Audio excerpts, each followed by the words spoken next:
Dari mana datangnya cinta kalau bukan dari mata turun ke hati? Kembali lagi dengan saya Mas Ayu Fitria di podcast Bawaslu RI. Halo sahabat Bawaslu di seluruh Indonesia, podcast Bawaslu RI kembali mengudara. Gimana nih kabar sahabat semua? Semoga selalu sehat dan juga bahagia ya. Sesuai dengan request sahabat Bawaslu sekalian, telah hadir nih bersama kita tim rekrutmen CPNS Bawaslu tahun anggaran 2024.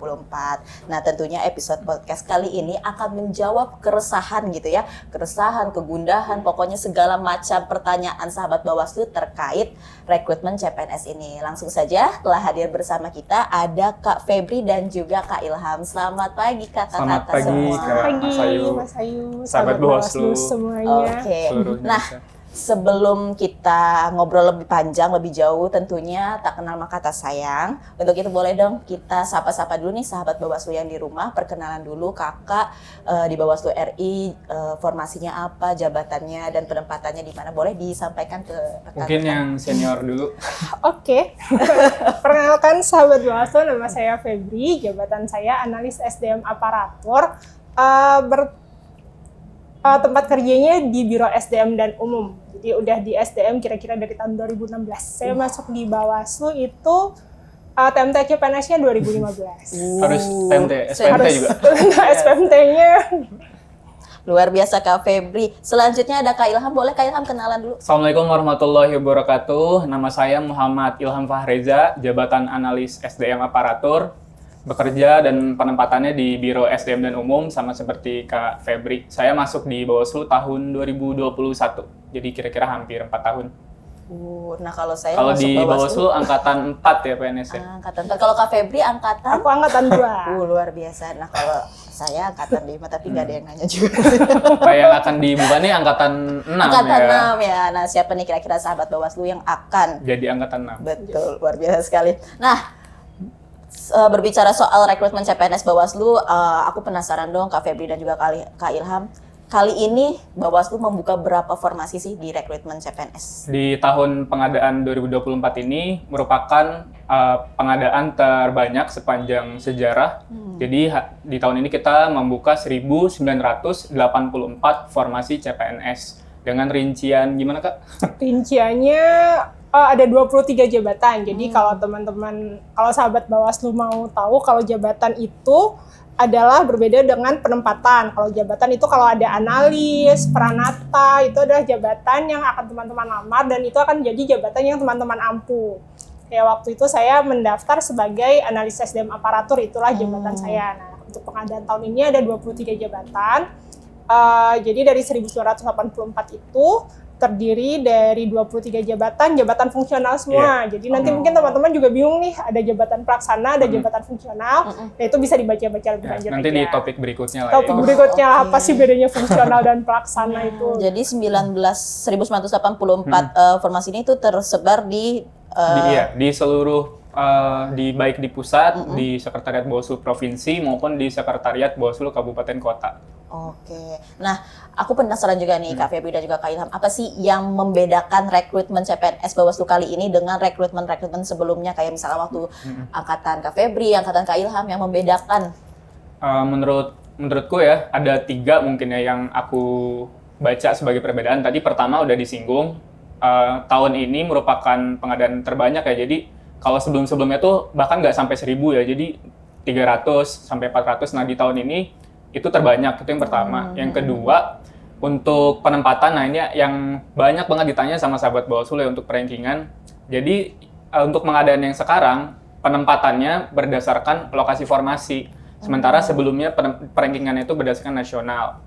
Kemudian mungkin tambahannya dari Kak Febri. Iya, kalau misalkan nasional itu ditentukan oleh Pak Sekjen selaku pejabat pembina kepegawaian kita. Jadi misalkan kalau daftar analis hukum formasinya ada 100, itu tuh dikumpulkan 100 di Sekretariat Jenderal. Nah, ini jadi penempatannya wewenang Pak Sekjen selaku PPK dan itu teman-teman bisa tersebar nih ke seluruh Indonesia gitu kan. Nah, kalau sekarang teman-teman domisilinya di mana, dicek aja tuh Bawaslu terdekat sesuai dengan domisili gitu kan. Jadi misalkan saya domisilinya di Surakarta, ada tuh kan sekretariat Bawaslu Solo ya, Surakarta. Jadi bisa dipilih di situ gitu. Nah, juga selain itu pembedanya kalau waktu angkatanku tuh ya, kembali ke 2015 itu ada esainya. Oh, ada esai. Ya, kalau sekarang jadi SKB-nya tuh ada esai. Jadi kita esainya bukan esai cuma yang CAT gitu. Kalau sekarang kan SKD dan SKB Bawaslu tuh CAT aja. Jadi itu mulai dari angkatan 3 ya? Iya, udah gak ada esai. Jadi SKD-SKB-nya CAT semua. Mungkin tambahannya juga setahu aku ya, yang sebelumnya itu belum ada informasi soal gaji. Ya kan? Jadi semenjak ya, pengadaan P3K yang sebelumnya juga udah mulai tuh ada aturan yang untuk ditertera gaji kan. Jadi sahabat Bawaslu bisa mengira-ngira pendapatan yang akan didapatkan ketika menjadi PNS di Bawaslu. Kan kalau kita kilas balik di rekrutmen sebelumnya kan akan ada rasa kekhawatiran akan ditempatkan di mana gitu ya, karena kan belum tahu nih itu kewenangan Pak Sekjen tadi ya yang menentukan kita akan ditempatkan di mana. Tapi kalau untuk kali ini sudah bisa dilihat jadi, ya, kita sudah bisa memilih sesuai dengan domisili terdekat. Di unit kerja yang paling kecil bahkan. Jadi langsung misalkan yang tadi Kak Febri jelasin domisilinya di Surakarta, ya dia udah bisa langsung pilih tuh. Tapi persaingannya antara orang-orang pelamar yang memilih di lokasi formasi yang sama. Oh, oke. Jabatan dan lokasi formasi yang sama. Termasuk enak ya, udah bisa melihat apa gaji juga transparan, juga penempatan juga udah nggak perlu khawatir akan ditempatkan misalkan asli Indonesia Barat, terus nanti ditempatkan di Indonesia Timur kan pasti agak shock ya. Oke, nah lanjut ke pertanyaan selanjutnya, ada berapa tahapan sih yang harus dilalui para pelamar di Bawaslu ini? Kalau tahapan seperti yang mungkin sahabat Bawaslu dan pelamar sudah baca di pengumuman, di seleksi CPNS ini ada seleksi administrasi yang pertama. Setelah seleksi administrasi ada seleksi kompetensi dasar. Setelah SKD ada yang namanya seleksi kompetensi bidang SKB. Nah, menurutku yang salah satu poin plusnya Bawaslu dibanding dengan mungkin kementerian lembaga lain, di Bawaslu SKB-nya itu cuma ada CAT. Jadi kalau lembaga lain kan ada juga yang wawancara, asesmen dan sebagainya ya. Jadi Bawaslu termasuk yang mungkin lumayan sederhana lah ya ujiannya gitu. Tapi sebelum melangkah ke tahapan SKD dan juga SKB, para pelamar harus lolos administrasi dulu ya. Oke. Nah, tadi kan kita udah berbicara panjang ya terkait rekrutmen ini. Boleh dong dari Kak Febri ataupun Kak Ilham disampaikan juga ke para pelamar sebenarnya persyaratan umum atau khusus untuk pelamar yang akan mendaftarkan diri sebagai CPNS Bawaslu apa saja sih? Kalau untuk formasi kita memang ada dua, formasi kebutuhan umum dan formasi kebutuhan khusus. Kalau untuk kebutuhan khusus itu kita ada 4 jenis kebutuhan khusus. Yang pertama itu penyandang disabilitas, yang kedua putra-putri dengan predikat kelulusan terbaik atau kumlot, yang ketiga itu putra-putri Papua, dan yang keempat itu putra-putri Kalimantan. Nah, kalau untuk pelamar dengan formasi kebutuhan umum, dokumennya itu ada surat lamaran, surat pernyataan, kemudian ada KTP yang harus diupload, terus ada pas foto juga, ada ijazah asli, transkrip nilai asli, sama akreditasi Ban PT. Itu untuk dokumen yang kebutuhan umum. Jadi 7-7-nya ini harus diupload. Kemudian kalau untuk dokumen bagi formasi dengan kebutuhan khusus, untuk yang putra-putri dengan predikat kelulusan terbaik atau kumlot itu butuh akreditasi perguruan tinggi dan juga program studi.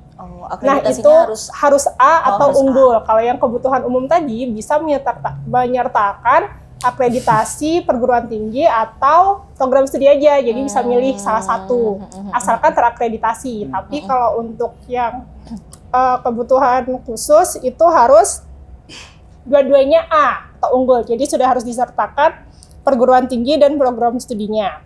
Kemudian kalau untuk putra-putri Kalimantan, dia KTP-nya harus domisili di Kalimantan. Jadi buat yang nanti dicek. Itu mungkin perbedaan juga ya yang tahun ini ya? Kemarin tuh nggak ada kita. Khusus IKN ya? IKN. Berarti nanti udah pasti penempatannya akan di IKN atau di Kalimantan? Di IKN. Di IKN ya?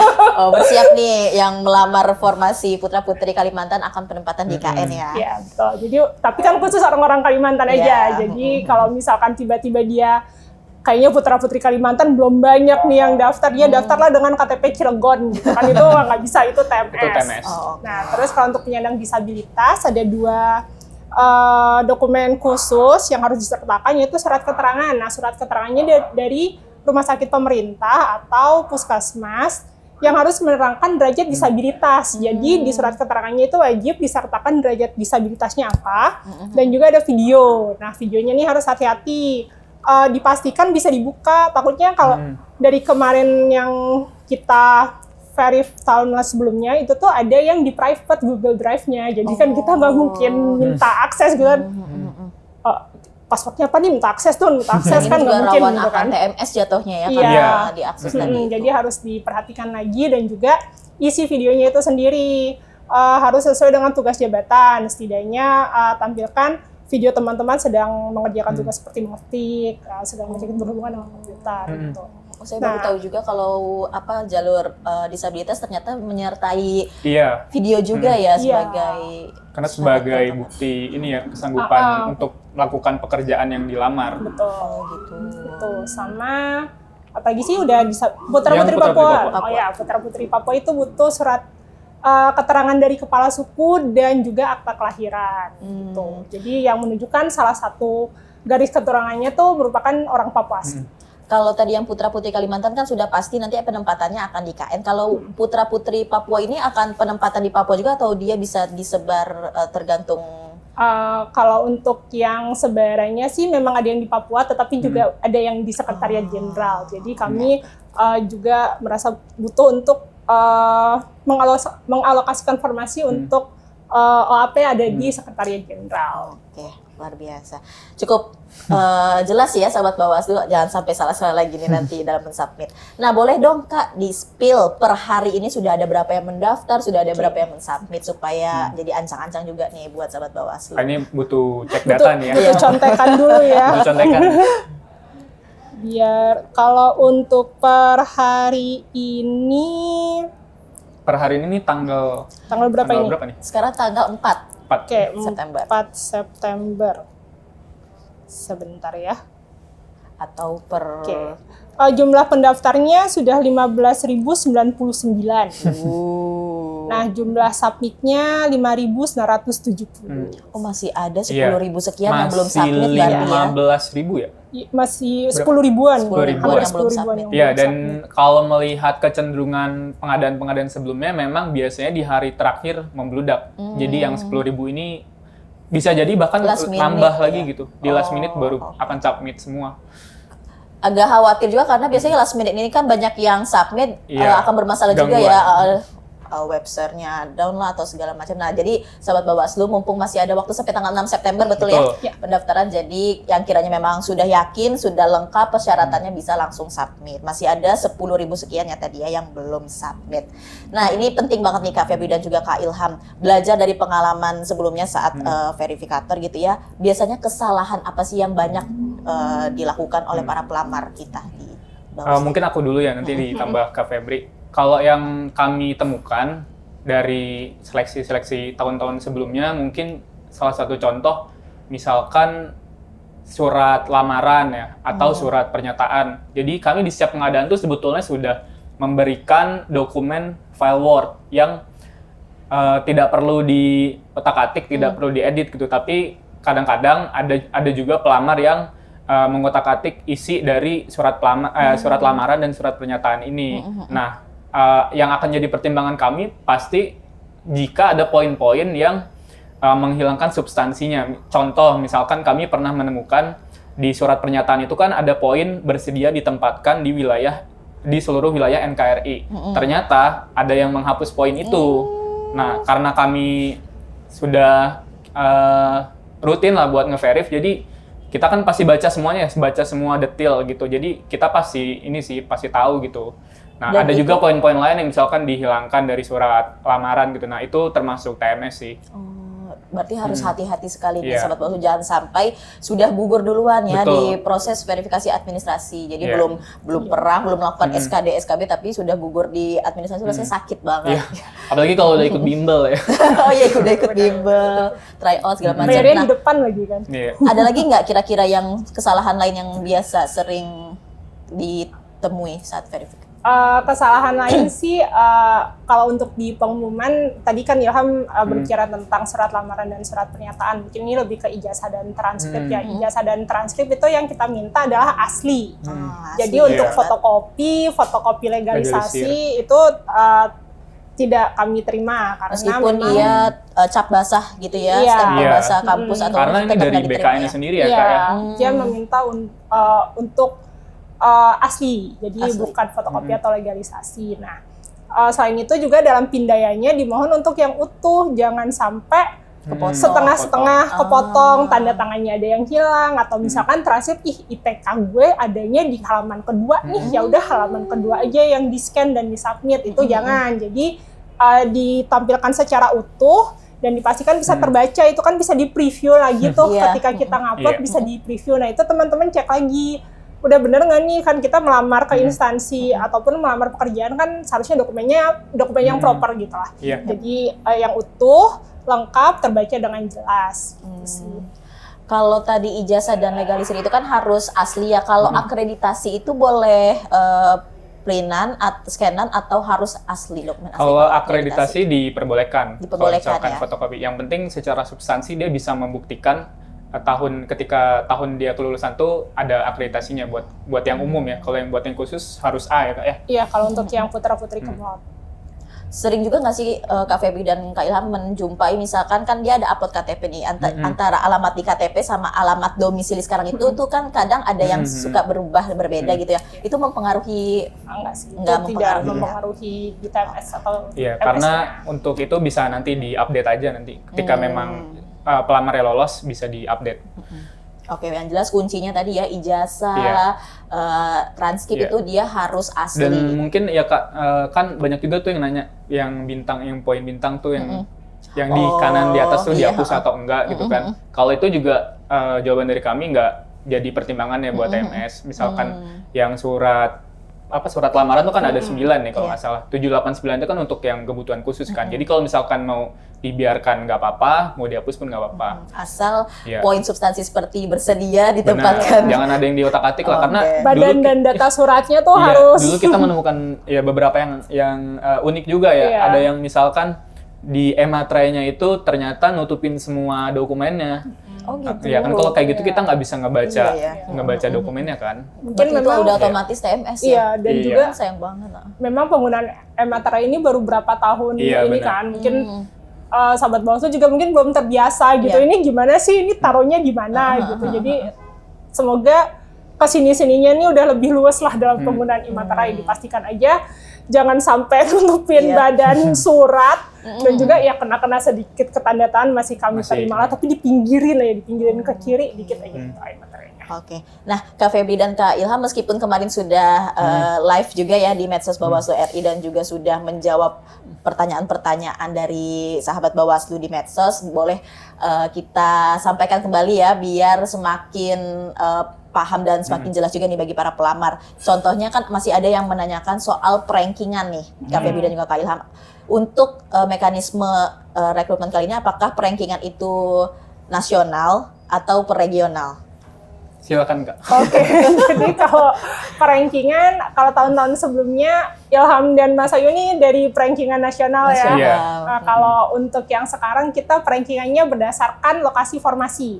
Jadi di Bawaslu itu ada sekitar 1.700-an lokasi formasi dan jadi nanti teman-teman bersaingnya dengan para pelamar yang melamar pada lokasi formasi tersebut saja dan di jabatan dimaksud. Misalkan jabatan analis hukum di DKI Jakarta Timur, bukan DKI ya, sekarang DKJ. Di Kota Jakarta Timur lah. Jadi misalkan di situ analis hukumnya satu orang nih, satu formasi aja. Jadi teman-teman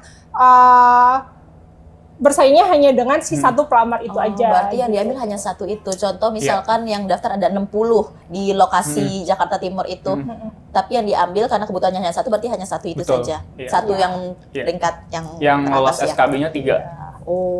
Tapi mungkin itu diinfokan juga kali ke sahabat Bawaslu terkait yang kalau formasi yang kosong. Itu juga banyak yang nanya tuh Kak soal karena kan sekarang perankingannya itu berdasarkan lokasi formasi. Artinya akan kemungkinan besar ada unit-unit kerja yang kosong tuh, Betul. ya kan? Kalau Nah, kosong kemarin gimana tuh? kami menanyakan hal tersebut ke BKN. Jadi jawaban dari BKN itu misalkan ada pelamar yang melamar di jabatan misalkan analis hukum ya di Kabupaten Raja Ampat misalnya. Di Kabupaten Raja Ampat ini formasi misalkan 1 ya kan? Iya. 1, terus yang akan masuk SKB kan 3 berarti 3. ya. Nah, misalkan di kabupaten lain selain di Raja Ampat ada yang kosong. Nah, yang kosong ini bisa ditempatkan oleh formasi yang tadi Raja Ampat ini. Jadi kan yang di bisa SKB switch itu ya? yang akan lulus 1 orang kan, sisa 2 orang. 2 orang ini akan secara sistem BKN tuh akan meranking lagi. 2 orang ini kira-kira akan ditempatkan ke unit-unit kerja yang masih kosong. Berarti kecenderungan untuk formasi kosong akan nggak ada juga lah ya karena berdasarkan bisa jadi tetap ada yang kosong. Misalkan memang ternyata yang memenuhi di jabatan dan unit kerja itu juga nggak terpenuhi lah buat bisa dialokasikan ke unit kerja lain. Tapi radiusnya berapa Bang? Misalkan di provinsi yang sama kah atau di mana? Nah, itu juga pertanyaan kedua kami ya Kak. Iya, itu by system jadi. Jawabannya dari BKN by system. Jadi sistem tuh akan secara mungkin melalui algoritma yang sudah dibuat sama BKN, dia akan mengisi unit-unit kerja yang masih kosong dengan jabatan yang sama ya. Oke. Tapi mungkin radarnya masih kalau kemarin pesannya BKN sih ya karena itu istilahnya unit kerja yang mungkin tidak dipilih dari awal, ya mungkin akan tersisa beberapa unit kerja yang memang kurang favorit gitu. Tapi itu aku penasaran deh kalau yang sekarang itu bisa kelihatan nggak sih Kak di web, misalkan formasi ini udah ada berapa yang daftar, diperlihatkan nggak sih di website? kalau sekarang tahun 2018 itu diperlihatkan, tapi sekarang sih tidak diperlihatkan. Tapi mungkin nanti akan ada update dari instansi sih terkait formasi-formasi kosong yang belum ada pendaftarnya itu yang mana aja. Karena kan bisa jadi peluang juga ya bagi yang belum submit, Iya, kira-kira betul. peluang yang masih Siapa tahu ada pelamar yang memang dia yang penting PNS ya.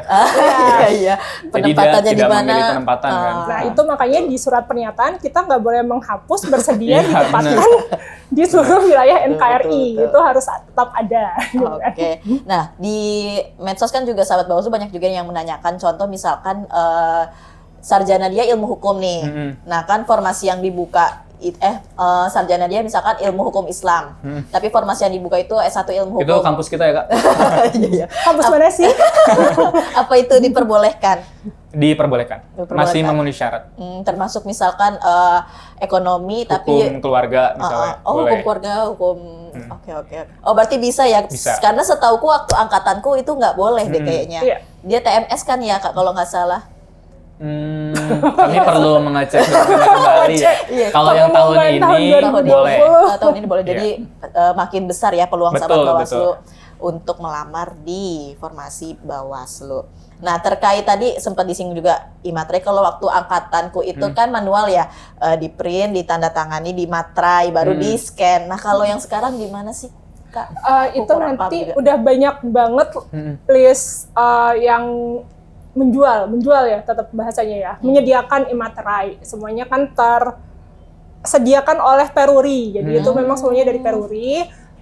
Langsung teman-teman dimanapun bisa asal imaterai karena itu memang sudah dari Peruri semua. Mungkin yang perlu diperhatikan ya peletakannya aja gitu kan. Itu yang perlu jadi concern teman-teman semua. Dan nanti tinggal di-upload, nggak perlu double-double materainya, jadi cukup satu aja. Nggak usah ada materai basah terus dikasih lagi materai elektronik. Itu kita pernah ketemu ya, Iya, di kita sebelumnya. sempat ketemu kasus kayak gitu. Jadi kan udah keluar 16.000 sendiri tuh buat itu ya, 20.000 ya, 20.000 sendiri. Buat Tapi itu akan mempengaruhi TMS nggak? Mempengaruhi kalau itu. Double Iya. materai. Karena kan di pengumuman udah jelas imaterai. imaterai aja teman-teman. Ada ini ya, Rizkan. Nah, terakhir nih Kak Febri dan juga Kak Ilham, boleh dong berbagi pesan dan trik gitu ya, atau tips bagi para pelamar kita yang punya hajat nih untuk menjadi bagian dari Bawaslu. Mungkin dari Kak Febri terlebih dahulu. Pokoknya kan kita harus berjuang dulu ya. Jadi pastikan dokumen-dokumen yang teman-teman submit di SSCSN itu sudah memenuhi persyaratan, dicek lagi pengumumannya, kalau minta diketik, ya diketik aja gitu kan.